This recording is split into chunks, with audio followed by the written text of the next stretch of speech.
El conflicto de la cultura moderna, por George Simmel. 15. 7. No se trata quizá de la llamada religión terrenal, pues también ésta se liga siempre a contenidos determinados, solamente que estos son empíricos en vez de trascendentales. También ella canaliza la vida religiosa en ciertas formas de belleza y majestad, de sublimidad y conmoción lírica. En el fondo vive de los restos de la religiosidad trascendental que ocultamente continúan obrando, lo que implica un estado intermedio poco claro. Pero aquí está en cuestión la religiosidad como un proceso inmediato de la vida que encierra toda pulsación, un ser, no un haber, un ser piadoso que, si tiene objetos, se llama fe, pero que ahora es uno de los modos en que la vida misma se realiza, no una satisfacción de las necesidades eternas, como el pintor expresionista no satisface su necesidad artística por una adaptación a un objeto externo, sino que se busca una vida continua, desde una profundidad donde aún no se ha separado necesidad y satisfacción, y que por lo tanto no necesita un objeto que le prescribiera una forma determinada.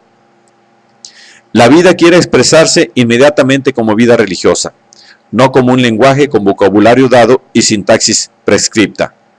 Podría decirse con una expresión solamente aparentemente paradojal, que el alma quiere conservar su creencia mientras ha perdido su fe en todos los contenidos determinados y predeterminados. Esta dirección de las almas religiosas, que a menudo se deja sentir en los propósitos, en cierta extraña confusión y en una crítica puramente negativa, que mal se comprende a sí misma, ahora encuentra, sin duda, la más profunda dificultad.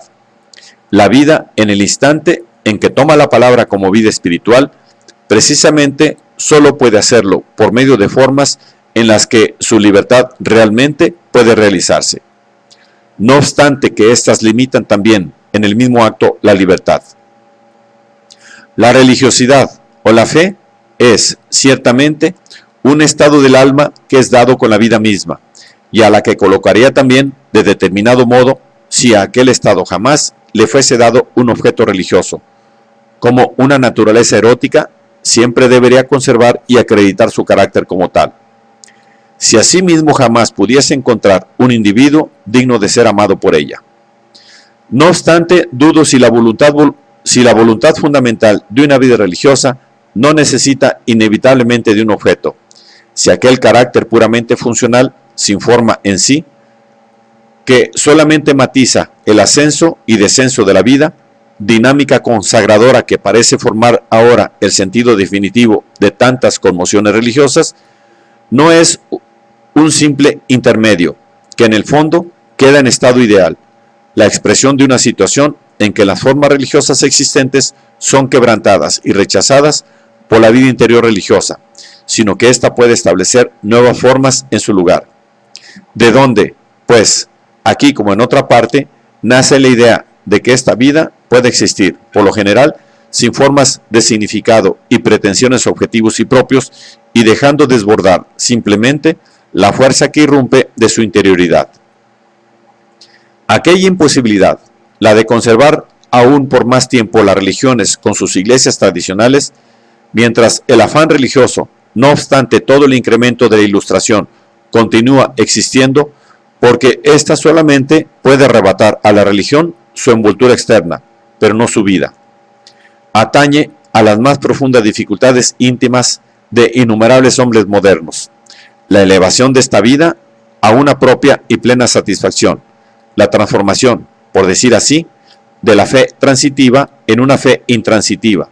Es una salida que seduce, pero que tal vez para el futuro no entraña una contradicción menor. Así se manifiesta en todos estos aspectos, y aún en algunos otros, el conflicto a que llega la vida según su necesidad esencial, en tanto que ella es, en el más amplio sentido, vida cultural, es decir, en cuanto es creadora o se apropia de lo creado. Esta vida debe producir formas o moverse dentro de formas. Nosotros somos, en verdad, vida inmediata, y a esto también está ligado inmediatamente un indefinible sentimiento de existencia, fuerza y dirección.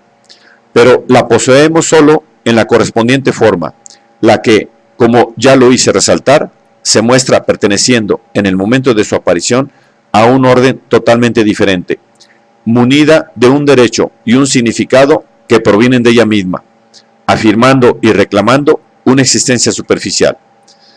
Pero en esto se origina una contradicción con la esencia de la vida misma, su dinámica ondeante,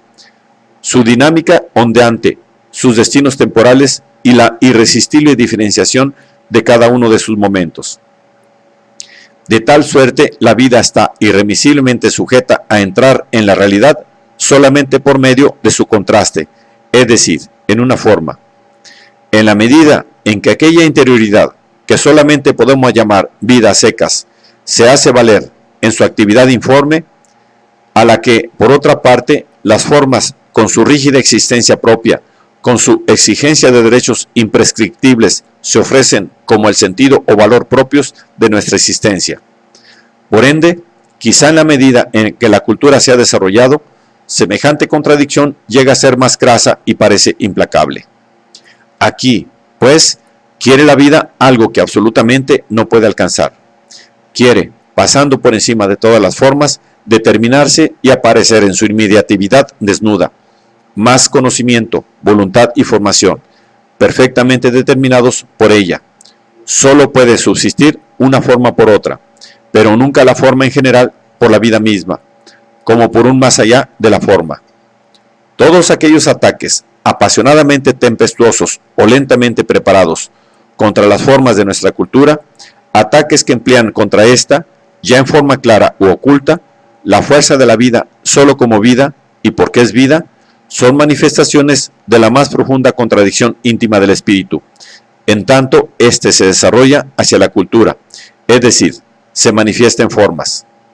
Y en verdad, quiero creer que de todas las épocas históricas en las que este conflicto crónico ha llegado a una forma aguda y tratado de abarcar toda la amplitud de la existencia, ninguna como la nuestra hizo de él tan claramente su motivo fundamental.